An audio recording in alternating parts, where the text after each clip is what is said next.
Hello बच्चों। तो आज की इस वीडियो में कक्षा 10वीं पूरक परीक्षा 2024 गणित मैथमेटिक्स का ओरिजिनल पेपर लेकर आ चुके हैं।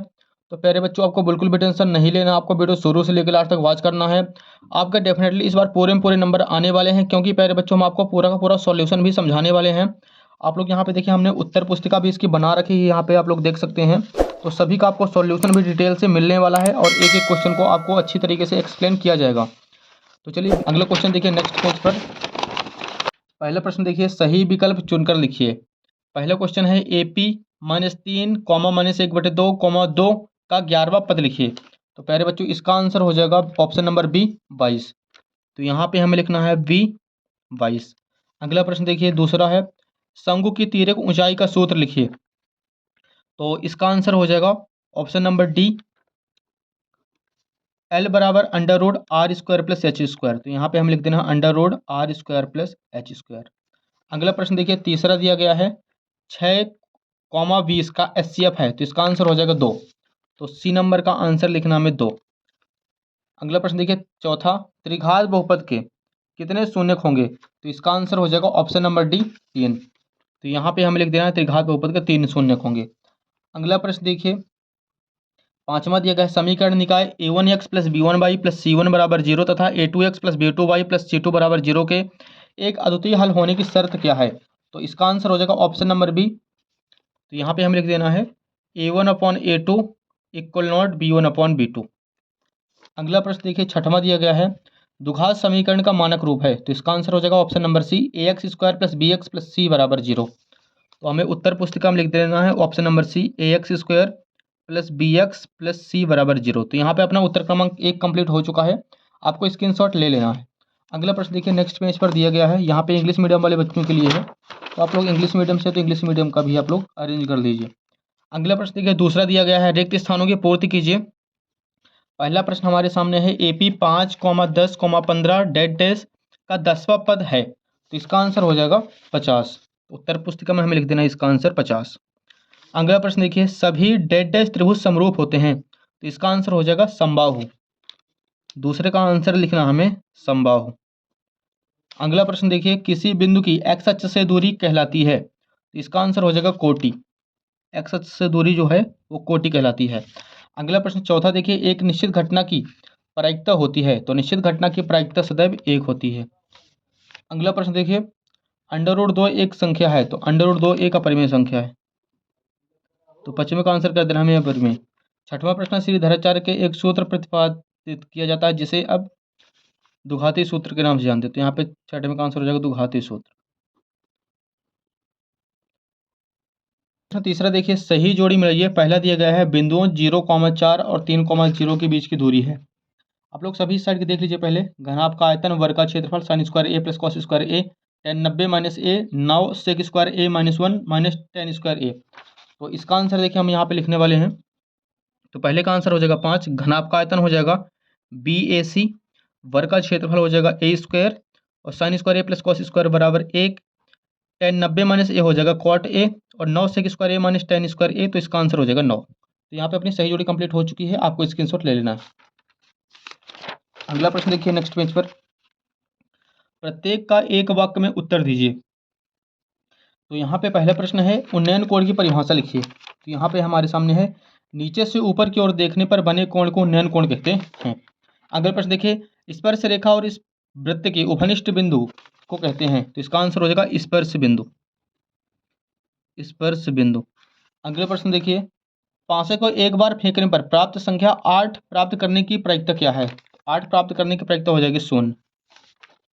अगला प्रश्न देखिए, वर्ग 20 40 का वर्ग चिन्ह लिखिए। इन दोनों को प्लस कर देना तो 60 आ जाएगा, 60 का आधा कर देना है तो यहाँ पे 30 आ जाएगा।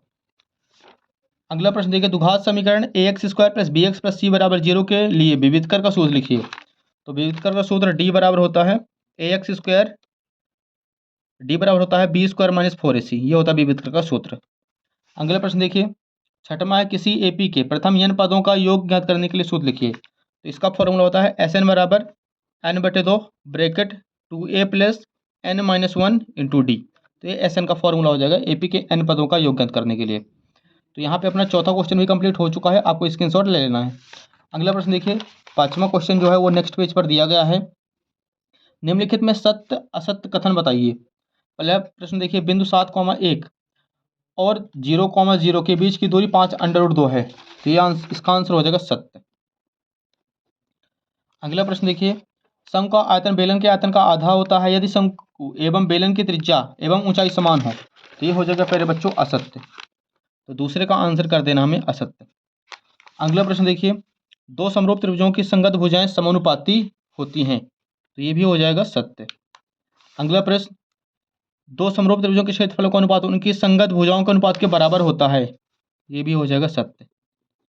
अगला प्रश्न देखिए, दृश्य रेखा प्रेक्षक की आंख को उस वस्तु के बिंदु को मिलाने वाली रेखा होती है, तो ये भी हो जाएगा सत्य। लास्ट प्रश्न देखिए, स्पर्श रेखा ही छेदक रेखा होती है, तो ये हो जाएगा प्यारे बच्चों असत्य।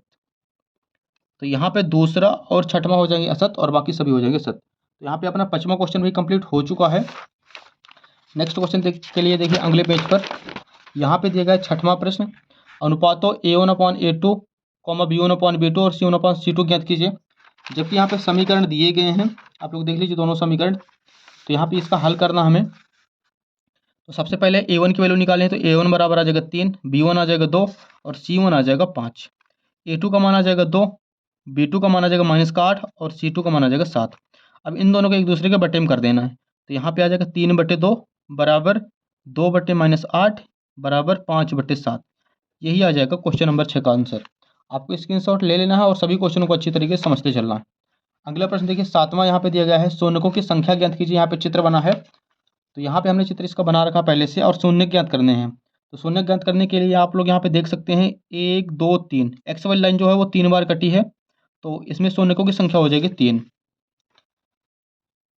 अगला प्रश्न देखिए 8वां प्रश्न अगले पेज पर है, जांच कीजिए कि क्या x² - 2x बराबर -2 3 - x द्विघात समीकरण है। तो सबसे पहले इसे हम सॉल्व करेंगे, जो समीकरण दिया गया है। तो यहाँ पे आ जाएगा x² - 2x बराबर -2 का अंदर गुणा तो -3 दूनी 6 और 2 का x में गुणा तो 2 1 2 माइनस प्लस 2x हो जाएगा। अब 2x को इधर लाना है, x² माइनस का 2x उधर प्लस का है, इधर आएगा तो 2x माइनस का हो जाएगा, 6 उधर माइनस का है, इधर आएगा तो प्लस का हो जाएगा बराबर 0। अब यहाँ पे हमें दोनों को प्लस कर देना है, 2x तो यहाँ पे आ जाएगा माइनस का 4x प्लस 6 बराबर 0।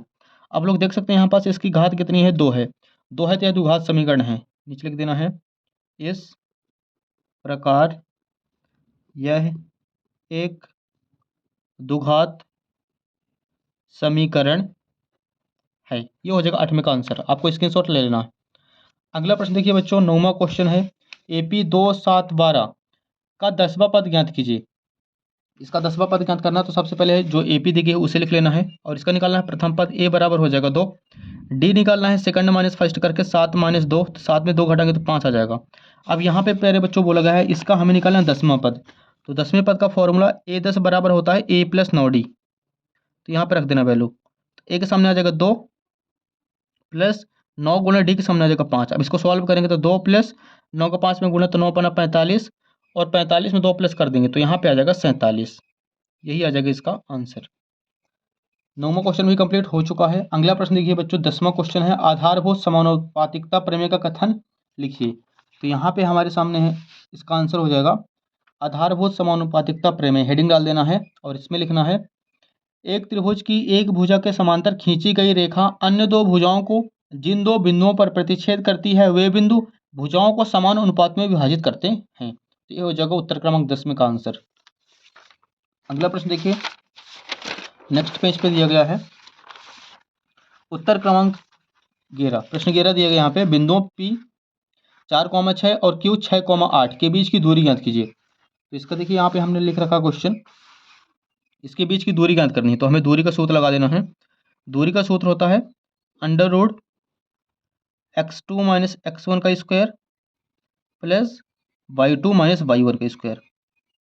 अब यहाँ पे हमें इसके वैल्यू पुट कर देनी है और सॉल्व कर देना बस। देखिए बच्चों यहाँ पे x2 की वैल्यू हो जाएगी 6 माइनस x1 की वैल्यू है 4 का स्क्वायर प्लस y2 की वैल्यू है 8 माइनस y1 की वैल्यू है 6 का स्क्वायर। अब इन दोनों को माइनस कर देना तो यहाँ पे आ जाएगा 6 में 4 घटाने पे 2, 2 का वर्ग प्लस 8 में 6 घटाने पे आ जाएगा 2, तो यहाँ पास भी 2 का वर्ग है। अब इसको सॉल्व करेंगे तो यहाँ पे आ जाएगा 2 का वर्ग 2 दूनी 4, 2 दूनी 4, 4 में 4 प्लस कराएंगे तो यहाँ पे आ जाएगा 8 और 8 से एक 2 का पेयर आ जाएगा तो यहाँ पास आएगा 2 √2 और लास्ट में आपको लिख देना है मात्रक, क्योंकि इसकी हमें दूरी फाइंड करनी थी। तो इसका आंसर आ जाएगा 2/2 मात्रक। तो आपको 11वें का स्क्रीनशॉट ले लेना है। अगला प्रश्न देखिए, प्रश्न 12 हमारे सामने है। साइन 18 डिग्री बटे कॉस 72 डिग्री का मान ज्ञात कीजिए। आप लोग इसका अथवा कर लीजिए। तो यहाँ पे हम सॉल्व करेंगे। सबसे पहले साइन 18 डिग्री और बटे में लिखना है कॉस 72 डिग्री। तो सबसे पहले इसको हमें चेंज कर देना है साइन को कॉस के रूप में। साइन 90 माइनस 72 डिग्री और बटे में कॉस 72 एज इट इज चलता रहेगा। अब देखिए दोस्तों, यहाँ पे sine 90 minus theta cos theta होता तो यहाँ पे आ जाएगा कॉस 72। यहाँ पास cos 72 से cos 72 कर देना है कैंसिल, दोनों कैंसिल हो जाएंगे तो यहाँ पे आंसर आ जाएगा इसका 1। तो प्रश्न उत्तर क्रमांक 12 अपने सामने हो चुका है, आपको स्क्रीनशॉट ले लेना है। अगला प्रश्न देखिए बच्चों, उत्तर क्रमांक 13। दो खिलाड़ी संगीता और रेशमा टेनिस का एक मैच खेलते हैं। यह ज्ञात है कि संगीता द्वारा मैच जीतने की प्रायिकता 0.62 है। रेशमा के जीतने की प्रायिकता क्या है? तो सबसे पहले प्यारे बच्चों, इसमें हमें लिखना जो जो चीज़ें दी गई है। संगीता द्वारा मैच जीतने की प्रायिकता दी गई है 0.62। तब रेशमा के जीतने की प्रायिकता तो 1 में से संगीता द्वारा मैच जीतने की प्रायिकता को घटा देना है। तो यहाँ पे आ जाएगा 1 माइनस संगीता द्वारा जीतने की मैच की प्रायिकता 0.62 है। अब इसको घटाएंगे तो यहाँ पे आ जाएगा, सबसे पहले 10 में 2 घटाना है तो यहाँ पे आ जाएगा 8। इसके बाद यहाँ पे बचेगा 9, 9 में 6 घटाएंगे 3 और यहाँ पे आ जाएगा 0। तो इसका आंसर हो जाएगा 0.38। तो ये हो जाएगा उत्तर क्रमांक 13। अगला प्रश्न देखिए बच्चों, प्रश्न 14।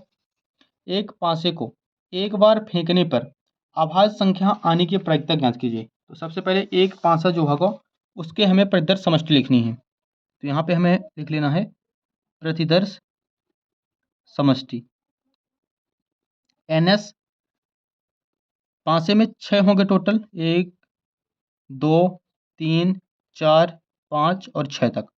अब प्यारे बच्चों, इसमें बोला गया है अभाज्य संख्या, तो हमें लिखना है अभाज्य संख्या के लिए यहाँ पे हेडिंग डाल देना है अभाज्य संख्या।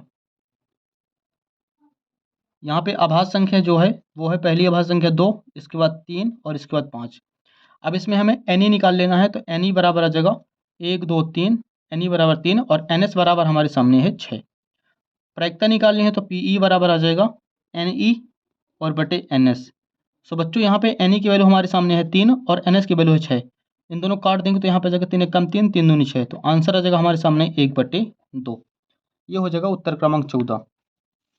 अगला प्रश्न देखिए, 15 नंबर क्वेश्चन है। 140 को अभाज्य गुणनखंडों के गुणनफल के रूप में व्यक्त कीजिए। तो सबसे पहले 140 जो है इसका हमें कराना है LCM। 140 का साइड में करा लेना हमें LCM। 2 से काटेंगे इसे, 2 से काटेगा 2 7 14, 17 बार में। 2 से 70 को काटेंगे 35 बार में कटेगा। 35 5 से कटेगा, 5 7 35 और 7 1 7। अब यहाँ पे हमें निकालना है अभाज्य गुणनखंड। तो लिखना है 140 का अभाज्य गुणनखंड। अब देखिए बच्चों, यहाँ पे हमें लिख लेना सभी नंबर को बारी बारी से मल्टीप्लाई लगा के 2 गुणे 2 गुणे 5 गुणे 7। तो आप लोग देख सकते हैं यहाँ पास 2 जो है वो 2 ठो आए हैं। तो यहाँ पे हमें लिखना 2 की घाते 2 गुणे 5 गुणे 7। यही आ जाएगा 15 का आंसर। अगला प्रश्न देखिए, यहाँ पे 16 दिया गया है। 17 23 और 29 का HCF ज्ञात कीजिए। तो यहाँ पे सबसे पहले हमें 17 के अभाज्य गुणनखंड निकालने हैं। तो यहाँ पे हम लिखेंगे 17 गुणे 1। इसके बाद 23 के अभाज्य गुणनखंड तो 23 गुणे 1। 29 के अभाज्य गुणनखंड तो यहाँ पे आ जाएगा 29 गुणे 1। इन तीनों का HCF बोला गया बच्चों, तो जो तीनों में कॉमन हो वही इसका HCF आ जाएगा। तो तीनों में कॉमन है 1, तो इसका आंसर हो जाएगा 1। ये हो जाएगा उत्तर क्रमांक 16 का अथवा। अगला प्रश्न देखिए, नेक्स्ट पेज पर है प्रश्न 17। 4u² प्लस 8u के शून्य ज्ञात कीजिए। तो यहाँ पे हमें सबसे पहले शून्य ज्ञात करने के लिए दोनों में कॉमन है 4u, तो 4u ले लेना बाहर। तो अंदर बचेगा u प्लस 2। यहाँ पे u 2 होते तो 1 u बचेगा और यहाँ से हमने 4u ले लिया बाहर, 8 u था तो 2 बचेगा। अब इन दोनों के हमें निकालने हैं शून्य। तो यहाँ पे हम लिख देना है शून्य के लिए। तो प्यारे बच्चों, शून्य के लिए आपको शून्य के बराबर कर देना है। तो पहली वैल्यू यहाँ पास 4u बराबर 0। तो यहाँ से u निकालना, तो u बराबर आ जाएगा 0/4। अब 0 को 4 से भाग कराएंगे तो यहाँ पे आ जाएगा 0। तो पहला शून्य का आ गया हमारे सामने 0। तथा दूसरा शून्य का निकालना हमें, दूसरी वैल्यू दी गई है u + 2 बराबर 0। 2 को उधर भेजेंगे तो यहाँ पे आ जाएगा u बराबर -2। अतः लिख देना हमें, अतः अभीष्ट शून्यक, अतः अभीष्ट शून्यक 0 तथा -2 है। यही हो जाएगा उत्तर क्रमांक 17 का आंसर। क्लियर है बच्चों? तो यहाँ तक अपने 17 कंप्लीट हो चुके हैं। अगला प्रश्न देखिए, 6 सेंटीमीटर त्रिज्या वाले एक वृत्त के एक त्रिज्यखंड का क्षेत्रफल ज्ञात कीजिए जिसका कोण 60 डिग्री है। प्रश्न 19 देख लीजिए, धरती एक मीनार ऊर्ध्वाधर खड़ी हुई है। धरती के एक बिंदु से, जो मीनार के पाद बिंदु से 15 मीटर दूर है, मीनार के शिखर का उन्नयन कोण 60 डिग्री है। मीनार की ऊंचाई ज्ञात कीजिए। तो पहले बच्चों इसका आंसर आपको अगली वीडियो में मिल जाएगा। अभी आपको सभी क्वेश्चनों का स्क्रीनशॉट ले लेना है। प्रश्न क्रमांक 20 देखिए, सिद्ध कीजिए कि बाह्य बिंदु से वृत्त पर खींची गई स्पर्श रेखाओं की लंबाइयाँ बराबर होती हैं। अगला प्रश्न आप लोग 21 भी देख सकते हैं। इन सभी का आपको सॉल्यूशन अगली वीडियो में मिल जाएगा। प्रश्न 22 देखिए, दो संख्याओं का अंतर 26 है और एक संख्या दूसरी संख्या के 3 गुनी है, उन्हें ज्ञात कीजिए। लास्ट प्रश्न देखिए 23 हमारे सामने है। ऊंचाई 2.4 सेंटीमीटर और व्यास 1.4 सेंटीमीटर वाले एक ठोस बेलन में से इसी ऊंचाई और इसी व्यास वाला एक शंकु को ऊर्ध्वाधर काट लिया जाता है। शेष बचे ठोस का पृष्ठीय क्षेत्रफल ज्ञात कीजिए।